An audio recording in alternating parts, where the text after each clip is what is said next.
Apa contohnya yang dua-duanya zonni ya, kemudian kita dahulukan syariah. Ya. Mungkin contohnya tadi lah ya, contoh macam H1N1 baru-baru nih ya, pergi haji tahun lepas kan kita heboh kan H1N1. Salah satu H1N1 ini adalah salah satu jalan penularan. Ya, H1N1 adalah melalui sentuhan ya, melalui sentuhan, melalui peluh dan sebagainya ya. Nah kalau kita nak ikut benda tuh ya, memang tawaf atau pergi haji ini memang boleh membawa kepada H1N1, boleh membawa kepada bahaya itu ya. Adakah tahun itu kita kena cancel semua orang yang pergi haji? Nah, itu satu hal kan. Atau kita kaji lagi sejauh mana H1N1 tuh mau ini ya. Jadi dua-duanya masih ini nih ya. Of course pergi haji dalam masalahnya udah pasti, tapi pergi haji pun boleh di ini kalau saat ini memang keadaan darurat ya. Tapi para dokter pun menyatakan sebenarnya boleh diatasi saat ini kita ambil injection ya, kemudian ambil precaution, boleh tetap pergi haji. Kita kena ikut syarat dulu lah dalam masalah ini. Ya, kecuali nantinya terbukti bahwasanya memang kalau ambil injection pun ya, kalau buat macam mana pun ya, bersentuhan saja kemudian peluh dengan peluh kena aja memang boleh ini ya. Yaitu kalau memang itu muhtamad, mungkin boleh jadi pada tahun itu tak pergi haji ya, mungkin ya. Tapi kenyataannya tidak demikian ya, masih boleh lagi diatasi. Jadi masih lagi zonni ya, kesan daripada H1N1 itu bersentuhan itu masih lagi zonni dan ya masih ada lagi ya cara untuk kita mengatasi. Ya.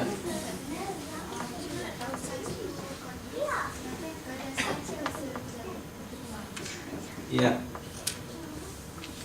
Bagaimana kita tahu kajian sains itu qat'i sedangkan kajian sains masih lagi berkembang? Setidak-tidaknya ya, sains itu sudah di-approve oleh yang disebut sebagai scientific community. Tidak ada pecanggahan dalam scientific community. Walaupun sains yang kita pelajari sekarang ini, kalau menurut Kunz disebut sebagai normal science. Maknanya normal science ini untuk sementara waktu masih lagi praktikal lah. Sampai satu keadaan di mana kita akan menghadapi krisis, menghadapi masalah. Dan masalah itu kita tak boleh solve dengan normal science. Maka kita akan berpindah kepada satu sains yang baru lagi. Ini yang disebut sebagai paradigm shift. Ya, sebagai paradigm shift. Contoh yang dulu antara antara Ptolemy dengan pahaman Ptolemy terhadap alam ini dengan dua-duanya Greek ya, dua-duanya masuk ke Greek. Yang satu geocentric, yang satu heliocentric. Ala kulli hal ya. Jadi benda tuh memang berjalan ya di dalam sains, ada proses yang seperti itu. Tapi biasanya dia menyangkut sesuatu yang inilah, macam antara Einstein dengan teori Einstein dengan quantum mechanics, ya, antara quantum mechanics dengan teori relativity Einstein, ya kan? Alam nih apa nih, benda nih, partikel ataupun wave. Nah, itu terjadi percanggahan ini karena para saintis. Alam ini partikel ya ataupun wave. Jadi inilah ya di tingkat itulah ya, di tingkat itu. Tapi kita tidak sedahsyat itulah ya, perbincangan kita tidak sedahsyat itu ya. Tinggal lagi dalam keadaan-keadaan tentu kita boleh ya. Maknanya para ulama kita nih dia memberikan ruang yang besar ya kepada akal, sehingga ada hal yang tertentu dalam masalah syarok pun ya itu pun boleh lagi diambil kira ya, boleh lagi diambil kira. Tapi ini tidak bermakna kita mengeningkan syarok, tidak. Semua yang kita bincang tuh semua dah piawaian dah ya. Tinggal lagi sekarang kita nak letak akal kita di mana ya, sehingga kita tidak memperkecilkan akal. Yang kita menghargai akal ya, dan kita menghargai penemuan sainsnya dan juga ilmu pengetahuan.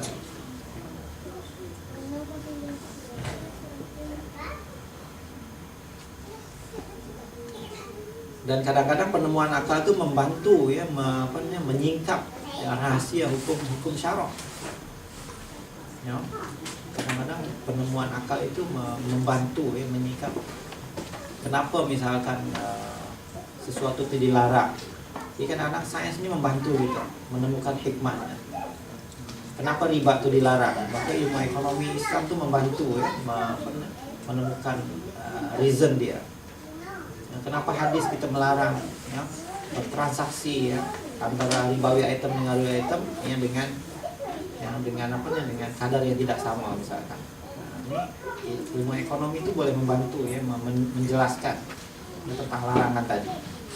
Jadi dua-duanya itu boleh diselarikan di antara penemuan akal dengan dalil syar'i. Dan itu sebenarnya berlaku ketika umat Islam memimpin dunia. Jadi tidak terjadi dikotomi ya di antara akal dengan.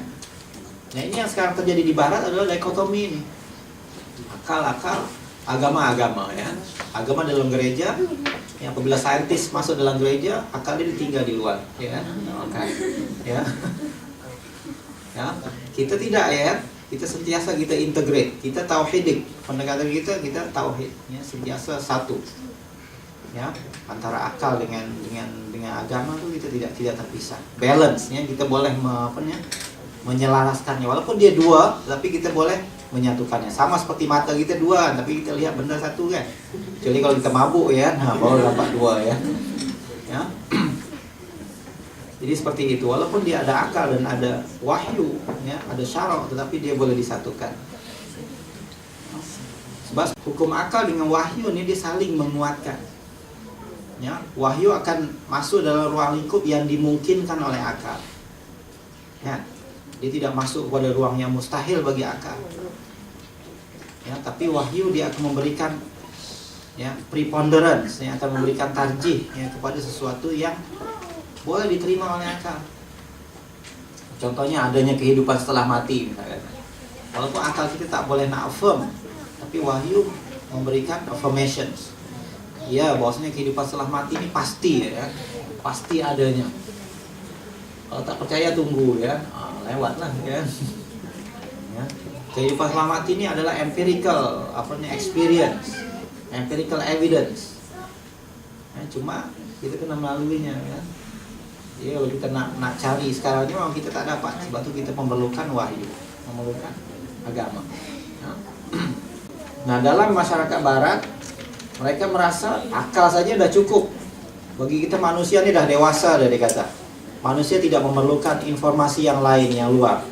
Cukup daripada para saintis saja. Kita kata tidak ya, para saintis ruang lingkupnya hanya pada alam yang fisik. Sementara alam ini ada dua, ada yang fisik, ada yang metafisik. Ya, ada yang beyond physics. Ya. Alam ini ada yang fisik, ada yang metafisik. Yes, para ahli falsafah, para ahli fikih, para ahli sains, dia masuk dalam ruang yang fisik. Tapi siapa yang menjelaskan yang metafisik ini? Nah, inilah para nabi dan rasul. Ya. Dan fisik dengan metafisik ini dia dekat. Metafisik ini maknanya ukhrawi lah, alam akhirat, alam malaikat, alam jin, ya, alam gaib. Kita kan ada dua alam, alam musyahadah dengan alam al-ghaib. Alam syahadah ini alam yang boleh kita cerap, alam yang boleh kita lihat, boleh kita sentuh, boleh kita rasa, boleh kita raba ya. Nah, ini adalah alam syahadah, tapi ada alamul ghaib. Ya. Nah, ini siapa yang menjelaskan alamul ghaib ini? Bukan para saintis ya, karena bukan bidang dia. Tak cukup dia punya tool tuh untuk menjelaskan alam ini. Disitulah letaknya agama. Dan dua-duanya daripada Allah Subhanahu wa taala. Alam ini daripada Allah Subhanahu wa taala. Ya, yang fisik nih pada Allah Subhanahu wa taala, yang metafisik pun daripada Allah Subhanahu wa taala juga. Oleh sebab itu apabila Islam datang dia menseimbangkan di antara keduanya. Maka lahirlah peradaban yang seimbang di antara fisik dengan metafisik, di antara material dengan spiritual. Nah, sekarang nih kita lebih kepada fisik. Lebih kepada material. Bahkan yang ekstrimnya mereka menganggap yang spiritual ini tidak ada. Yang spiritual ini tidak penting. Yang pentingnya adalah material. Yang pentingnya adalah di sini dan kini. Ya, di sana dan nanti tak penting ya. Sebab itu paham sekularisme adalah paham ke di sini kinian ya. Di sini dan kini ya. Nah, itu yang penting. Ya, kata Prof. Nakil ya, paham sekularisme adalah paham ke di sini kinian. Di sini dan kini ya. Jangan hiraukan yang di sana dan nanti itu kita jangan hiraukan. Ya. Itu belum tentu ada ya. Kita tidak ya, bagi kita yang di sana dan nanti itu pun penting. Dan itu yang menentukan ya di sini dan kini.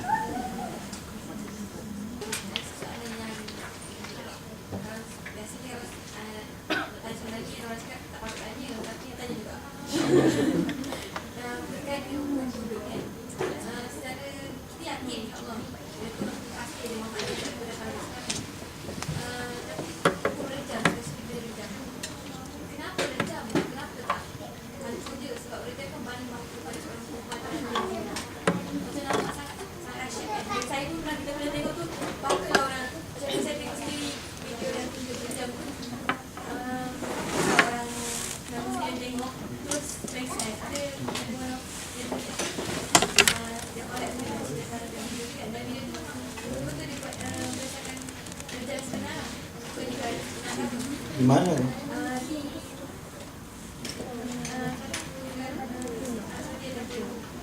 Itu dilakukan oleh negara atau oleh masyarakat tertentu? Negara, kerajaan.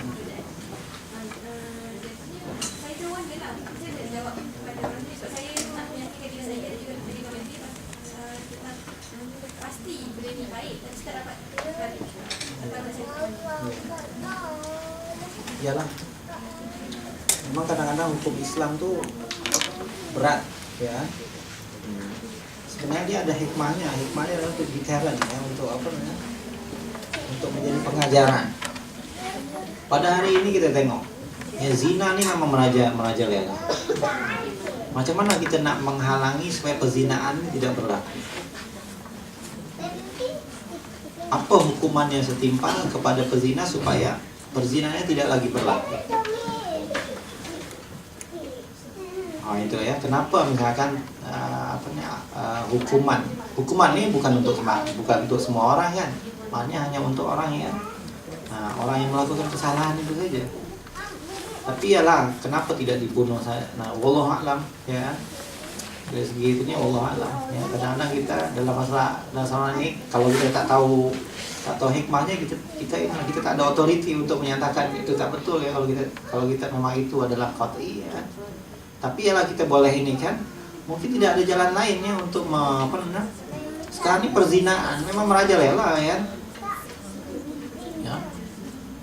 Dan kesannya, kesan perzinaan, bukan hanya pada dari segi biologi, ya, dia kesan pada keluarga, ya, kesan sosial, kesan psikologi.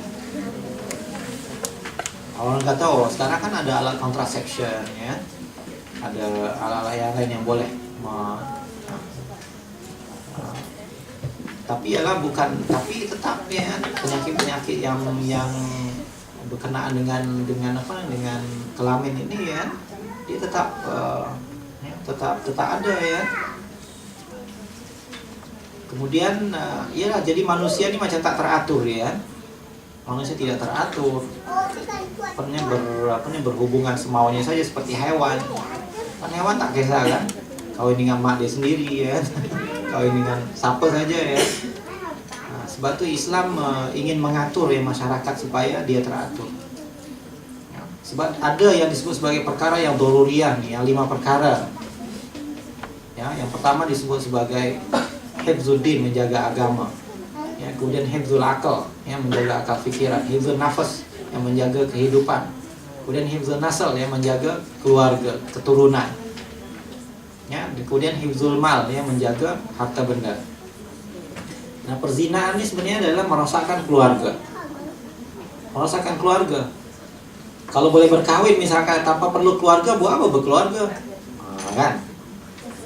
So kalau boleh berkahwin misalkan tanpa perlu berkeluarga, buat apa berkeluarga? Buat apa susah-susah misalnya kata, ya? Menyara istri, ya, bukan kita boleh hidup bebas, ya. Nah, kita tengok dia punya ini. Jadi wallahu a'lam, ya, boleh kita pikirkan, ya, memang kenapa Islam itu sangat keras, ya, dalam masalah ini. Walaupun hukuman itu pelaksanaannya itu mungkin boleh kita tangguhkan, wallahu a'lam, ya. Tapi ada negara yang sudah melakukannya itu. Ya, itu di negara itulah. Ya, di negara lain mungkin belum sampai ke tahap itu, ya. Karena itu merupakan hukuman yang berat, ya. Ya, hukuman yang berat. Ya. Dan mungkin kita boleh juga buat kajian saatnya hukuman itu telah dilakukan di Saudi, ya. Bagaimana kita lihatnya, kesannya, ya. Nah, kita boleh yang buat kajian sosial macam mana kesannya. Saya rasa positif mungkin, ya. Mungkin tak ada perzinaan di Saudi, ya. Tidak ada night club, ya. Tidak ada ini, ya. Di satu aspek lah. So, dan ini sepatutnya tidak perlu dihebah-hebahkan di internet, ya, ya, khusus untuk ini dalam masalah, ya, mungkin tidak hikmah untuk kita menghebahkannya di internet, ya. Sebab tidak semua hukuman kan boleh dilihat, ya. Atau hukuman gantung, ada loh hukuman gantung didedahkan di internet. Nah, itu politik lah, ya. Itu ada motif politik, ya. Tapi hukuman gantung yang sebenarnya adakah dia didedahkan di ini? Nah itu pun satu hal juga ya, media lah, ya, asal media. Ya. So sebenarnya memang masih lagi ya, saya rasa para ulama sebagian ya, jumhur masih lagi menyatakan bahwasanya orang yang pernah berkahwin ya, dan berzina hukumannya adalah rejam, ya, sampai mati lah. Ya. Jadi itu menunjukkan betapa dahsyatnya sebenarnya perzinaan. Tapi pada hari ini masyarakat kita menganggap hal ini sebagai tak ada apa. Nah, kalau tak dapat rejam di dunia, dapat rejam di akhirat lah nanti. Nah, ya, jadi siksaannya sebenarnya di akhirat lebih dahsyat lagi. So, ialah kita sebagai muslim mungkin kita lebih bertanya ya, walaupun kita tidak mendapat jawaban yang memuaskan ya, tapi kita boleh sendiri mengkaji ya, kenapa Islam itu sampai begitu dahsyat sekali, yang khususnya dalam kes perzinaan. Ya. So, boleh jadi ada hikmahnya di sebalik, cuman kita mungkin tidak tahu, ya, karena ilmu kita yang kurang. Ya,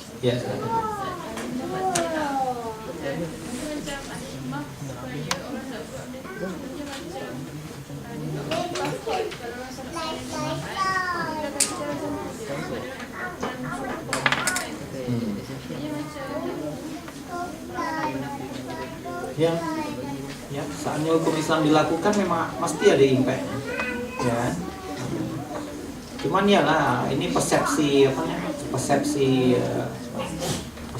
negara-negara Barat, ya, bahwasanya potong tangan, rejam, macam barbarik, macam itu ya. Tapi adakah hukum yang sekarang ini menyelesaikan masalah? Nah, ya. Contohnya macam minuman keras ya. Sampai sekarang negara Barat gagal untuk menyekat ya, minuman keras ya, dengan hukuman macam-macam pun gagal. Tapi di negara umat Islam alhamdulillah benda ini tidak berlaku ya.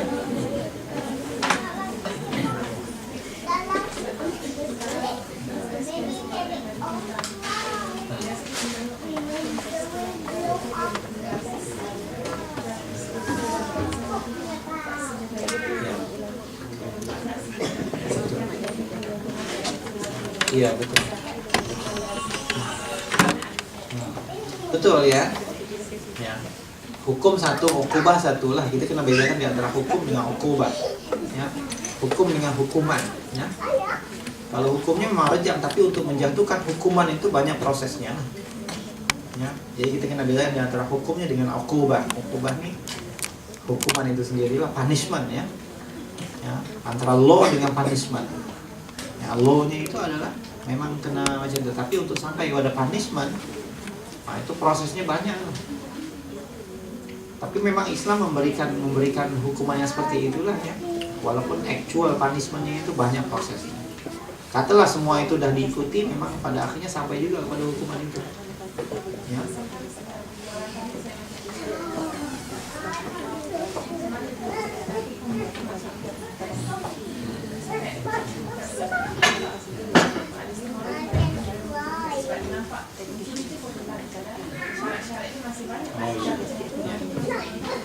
Itu kita harus katakan itu hukuman yang maksimum. Hukuman yang maksimum dalam Islam adalah ya, hukuman yang maksimum ya.